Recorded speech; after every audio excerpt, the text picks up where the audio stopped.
Yesu asifiwe tena. Tunaendelea. Leo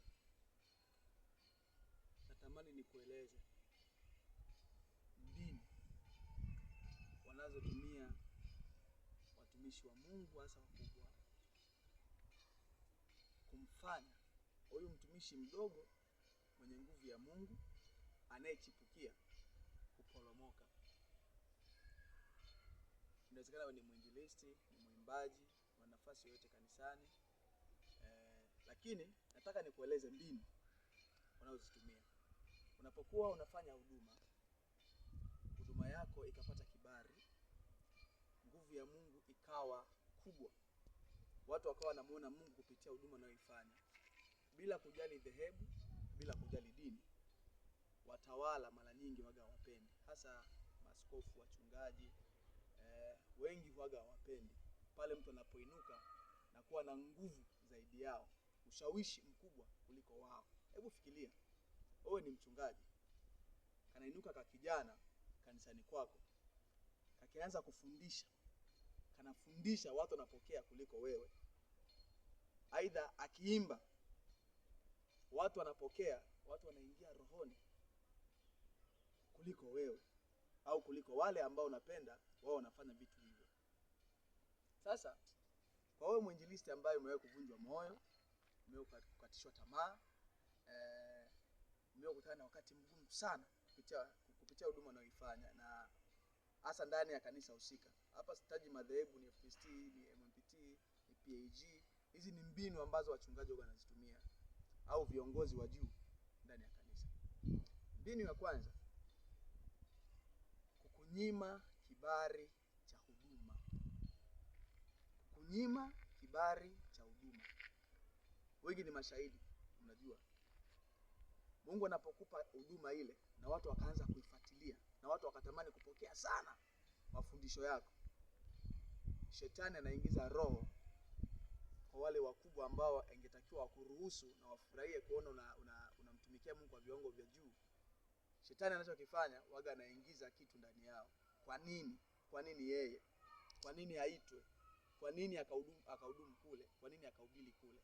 Kwa hiyo matokeo yake sasa, ukienda kusema kwamba baba naomba kibali, nimeitwa mahali fulani nikahubiri au nikaimbe au nikamtumikie Mungu kwa namna yoyote, jambo la kwanza unakataliwa. Ile nafasi unakataliwa. Kitu kingine, baada ya kuwa umenyimwa kibali cha huduma, nadhani wengi ni mashahidi, wengi mmepitia hayo. Hiyo ni mbinu ya kwanza. Utanyimwa kibali cha huduma bila kuwa na sababu zozote zile za msingi. Atakwambia kwa nini ukahubiri kwa watu wengine, aidha kwa nini ukashiriki kwa watu wengine aliyakuwa kwako hapa ingetakiwa ndio uwekeze nguvu yako kubwa. Kwa hiyo ni technique moja wapo. Lakini technique nyingine, kuondolewa kwenye ratiba, aidha kupunguzwa kwenye ratiba za watumishi hasa ndani ya wiki. Kwa mfano, kanisa lina ibada 3 ndani ya wiki. Labda Jumanne, Alhamis, Jumanne, Jumatano, Alhamis na Jumapili. Kwa hiyo kwenye ule mpangilio wa watumishi ambao wangetakiwa kufundisha, kusimamia ibada, kuhudumu, unajikuta automatically jina lako linaanza kukatwa. Kuna watu si kawaida yenu wiki 2 kupita hamjahudumu kanisani, lakini utajikuta wiki ya kwanza inapita hujapangwa kuhudumu, wiki ya pili inapita hujapangwa kuhudumu, wiki ya 3 mpaka mwezi. Kwa hiyo wanajua huyu tumnyime tu, tumzibie nafasi, alafu utaona atakwenda wapi. Hiyo si kwa nia njema, ni kwa sababu unapokuwa ukifundisha watu wanapokea, na wakati mwingine unapokuwa kufundisha, aidha unapokuwa ukifanya ile huduma, hata wale watolo ambao waga si kawaida yao kuhudhuria ibada, unajikuta siku hiyo wamekuja. Na wakati mwingine wanasema kati ya fulani na fulani, fulani akifundisha tunamuelewa zaidi. Kwa hiyo ni mbinu ya pili. Watakutoa kwenye ratiba za ibada za utumishi na watumishi watakaotakiwa kuhudumia kanisani kwa wakati huo. Lengo ni kupunguza nguvu, kupunguza makari, kwa sababu unapokuwa ukifanya watu wanapokea zaidi. Kitu kingine, kitu cha 3. Wakiona sasa umekuwa na ushawishi mkubwa sana, utazushiwa skendo. Mimi nikupe nikupe labda ushuhuda wangu. Ilikuwa mwaka 2025. Nilikuwa nikihudumu kanisa fulani ambayo siwezi kuitaja jina. Nilikuwa nikihudumu pale na nilikaribishwa na mchungaji yule nikiwa natoka kanisani kwangu. Akasema, bwana, mimi nimependa huduma yako, na wakati huo nilikuwa bado nimemaliza chuo, sijajua hata naanzaje kujitafuta. Akanieleza, bwana, njoo ufanye yote huduma, mimi nitakuwa nakusaidia angalau hata upate hata kodi, chochote kile ambacho kitakachokuwa kinapatikana, nitakuwa nakusupport angalau upate chakula, upate mavazi, upate pesa kulipia kodi, lakini lengo tutumike wote. Sasa tumeanza kazi pale, akanikabidhi praise team, akaniingiza kwenye ratiba za utumishi mle ndani. Wiki ya kwanza, wiki ya pili, mwezi wa kwanza, mwezi wa pili, mwezi wa tatu, ikaja kujikuta sasa nimekuwa na ushawishi mkubwa kuliko watumishi waliokuwa pale. Nilitengenezewa skendo moja. Ilikuwa ni wakati fulani nimepata likizo, nasema, bwana, sasa kwa sababu ni kipindi cha sikukuu hizi, naomba ruhusa mimi kwenda zangu nyumbani nikasalimie familia. Wakati nilipokwenda kuomba ruhusa hiyo, yule mchungaji akaniambia, kwa nini uende kijijini? Kwa nini uende kijijini kuwa mzigo kwa baba na mama? Unajua Yesu mwenyewe akasema kaeni mjini, anawaambia wanafunzi wake. Nikamwambia, baba, hapana. Mimi kwa sikukuu hii, kwa ni sikukuu ya Christmas, lazima nikwende nyumbani. Wakagoma kunipa ruhusa. Baada ya siku 2 nikazungumza naye tena, akasema basi nenda. Wakati nimekwenda kule, sikuwahi kuona simu, sikuwahi kuona message, sikuwahi kuona nini. Nakumbuka wakati mwingine niliwahi kumpigia mama mchungaji wa ile kanisa, hakupokea hata simu yangu. Nikasema hakuna tatizo, sababu sijafanya kosa lolote. Sasa watu wakawa wananitafuta, mtumishi uko wapi? Mtumishi uko wapi? Ungekuwepo ili nisingekuwepo, ungekuwepo tungefanya hivi, ungekuwepo tungefanya hili. Hasa mambo yakawa ni mengi. Haya, wakati mwingine unapewa taarifa kwamba sasa hivi huduma fulani imedolola kwa sababu wewe ambaye ulikuwa unaifanya umeondoka. Kwa tafadhali sana, tunaomba urejee. Siku nilivyorejea kwenye ile kanisa, wiki ya kwanza nimetoka nyumbani, jambo nililoambiwa, niliitwa na mzee wa kanisa baada ya ibada. Yule mzee wa kanisa alikuwa na hekima sana. Akanieleza, Bwana asifiwe, amina. Unajua nimeshtushwa sana na taarifa zako. Akasema, taarifa gani? Taarifa gani?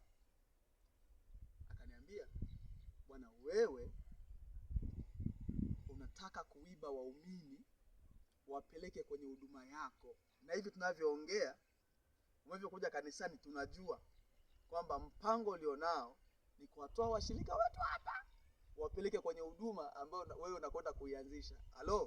Nilisikia paka naishiwa nguvu, kwa sababu ilionekana nimepewa kama kesi ya uhaini dhidi ya kanisa, kwamba nataka kuvunja kanisa. Kwa hiyo hii ni mbinu kubwa sana.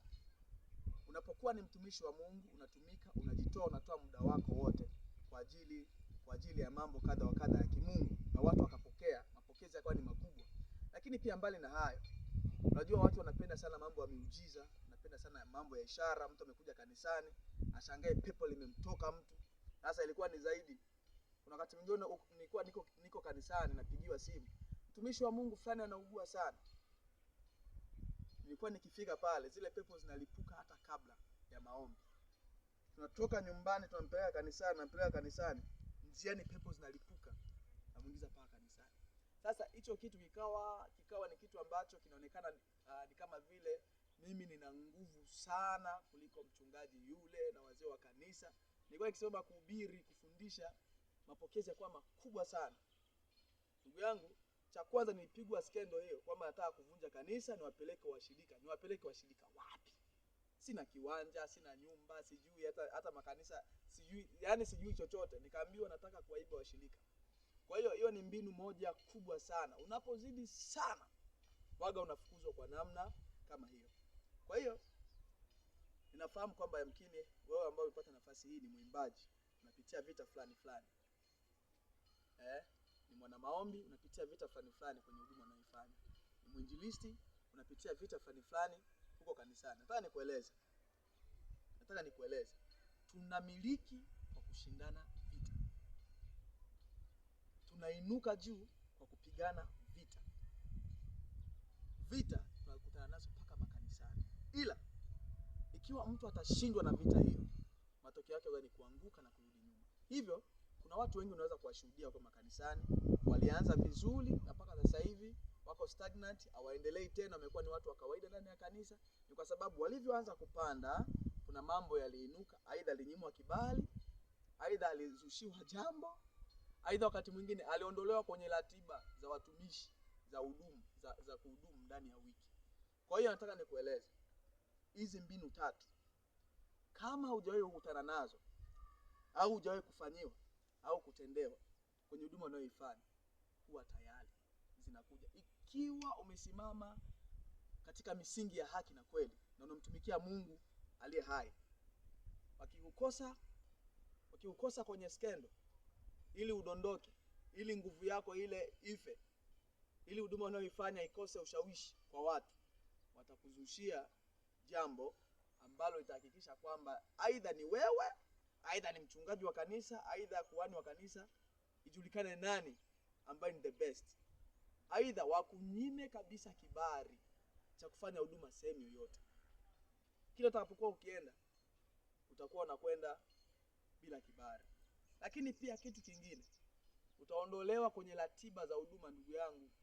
Kwa hiyo unapokuwa ni mtumishi wa Mungu, una nguvu ya Mungu, unajua kabisa unatumika kwa viwango vikubwa, tafadhali kuwa pole. Lakini pia elewa, shetani yupo kazini. Usiinuke hata kama Mungu akikupa upako wa kuvunja mawe. Unaona kuna mawe makubwa sana yako hapo. Mungu akupatie upako wa kuvunja mawe ya Mwanza hii. Tafadhali usiinuke na wala usijiinue kuliko baba yako wa kiroho. Baba ni baba tu. Baba ni baba tu siku zote. Lakini Biblia inasema, wazazi msiwachokoze watoto. Wewe ni baba sawa, ni mchungaji sawa, ni askofu. Mungu ameweka roho zile chini yako. Kuna vijana, kuna kina mama, kuna idara mbalimbali. Jua namna ya kuzilea kuliko kuzipiga mawe, kuliko kuziangusha. Tengeneza mazingira mazuri, wafundishe protocol. Waelekeze vijana wako. Wape kibali, wape nafasi, watumike. Hata kama ikionekana kwamba unatumika zaidi yako, jua kwamba mtoto ni mtoto tu. Mtoto hawezi kuchukua utukufu wa baba. Baba anabakia kuwa baba tu. Inabidi wachungaji, anzeni kufurahia matunda yenu kuliko kuyapiga mawe na kuyarudisha nyuma. Kwa kusema hivyo, naomba niseme kwamba Mungu akubariki sana. Mungu akubariki sana. Ila jua skendo, aidha kunyimwa kibali, aidha kuondolewa kwenye ratiba ya utumishi, haya mambo ni tekniki kubwa wanazozitumia hasa wachungaji dhidi ya wainjilisti, dhidi ya vijana kwenye huduma zao. Kwa hiyo kwa naomba ukae makini, na nimekujuza hayo, na naomba kwamba Mungu akubariki sana. Mwisho nataka utambue kwamba wewe unayesikiliza video hii na kunitazama, wewe si mtumishi wa kanisa.